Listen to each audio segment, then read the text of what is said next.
demi-tour en pivotant autour de leurs épaules. Ce sera bien sûr la même chose de l'autre côté. Là, c'est notre jambe droite qui leur pousse les hanches vers la droite. Et également, si l'on a envie d'aller jusqu'au demi-tour, autour des épaules. Passons maintenant aux mains du cavalier. Les mains agissent par l'intermédiaire des rênes. Ce sont ces grandes lanières en cuir que nous tenons. Et les rênes sont reliées aux mors. Les mors étant les parties métalliques situées dans la bouche du cheval, à un endroit où il n'y a pas de dents et que l'on appelle les barres. Alors les mains ont pour but de gérer le mouvement en avant, c'est-à-dire de pouvoir ralentir le cheval ou l'arrêter complètement. Alors en fermant légèrement les doigts sur les rênes, les chevaux ralentissent et si l'on insiste, ils s'arrêtent. Maintenant, en gardant les doigts fermés et en y ajoutant une petite pression des jambes, eh bien, le cheval comprend qu'il doit bouger, seulement le mouvement en avant lui est interdit par la barrière des mains.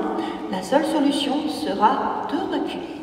Une fois les doigts à nouveau ouverts, ils sont autorisés à repartir vers l'avant.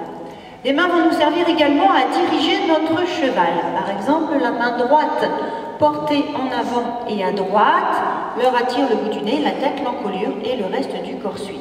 Même chose à gauche un petit peu plus discrètement, juste en faisant une petite torsion du poignet et les chevaux tournent à gauche.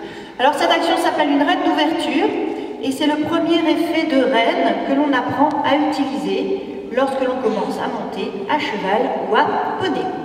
Alors la troisième des aides naturelles du cavalier, ce sera la plus efficace mais également la plus difficile à utiliser. Il s'agit du poids de son corps. Alors, pourquoi la plus difficile à utiliser? Bien tout simplement parce que lorsque l'on commence l'équitation, le souci majeur, c'est de garder son équilibre, c'est-à-dire de rester sur son cheval.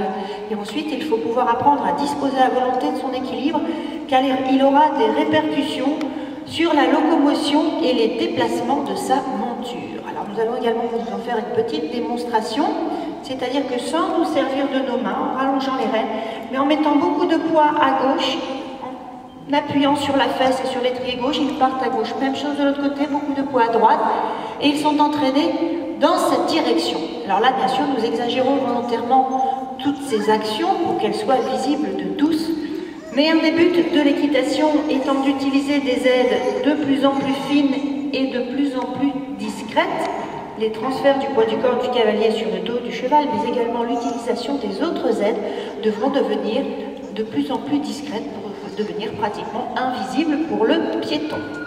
À tout cela, on pourra ajouter la voix, la caresse.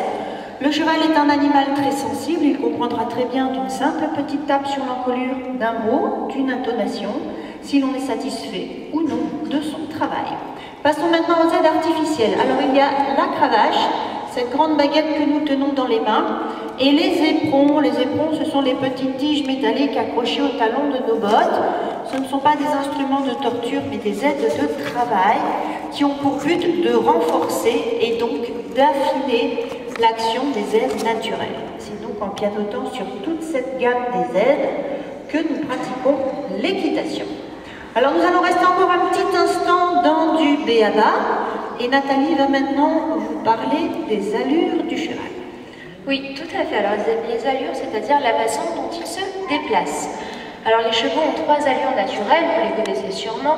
Il s'agit du pas, du trot et du galop. Alors en ce moment, nous marchons au pas. Le pas, c'est l'allure la plus lente et l'allure la plus décomposée. C'est-à-dire que le cheval va venir poser ses membres un à un, les uns après les autres. Maintenant, si nous serrons nos jambes, nous prenons la deuxième allure qui est le trot. Alors le trot, c'est donc la deuxième allure, c'est une allure sautée et c'est l'allure la plus inconfortable pour le cavalier. Alors il faut savoir que le cavalier débutant, lui, avant de bien pouvoir s'asseoir dans sa selle et de faire corps avec son cheval, il passera par une phase que l'on nomme un petit peu vulgairement en équitation le tape-cul. Alors rassurez-vous, il existe une autre manière de trotter qui s'appelle le trot enlevé et qui consiste donc à se lever un temps sur deux de sa selle.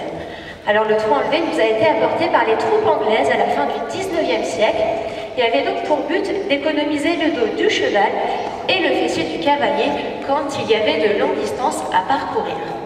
Et de nos jours, on utilise un peu plus le trot enlevé en début de travail pour échauffer le dos de notre cheval.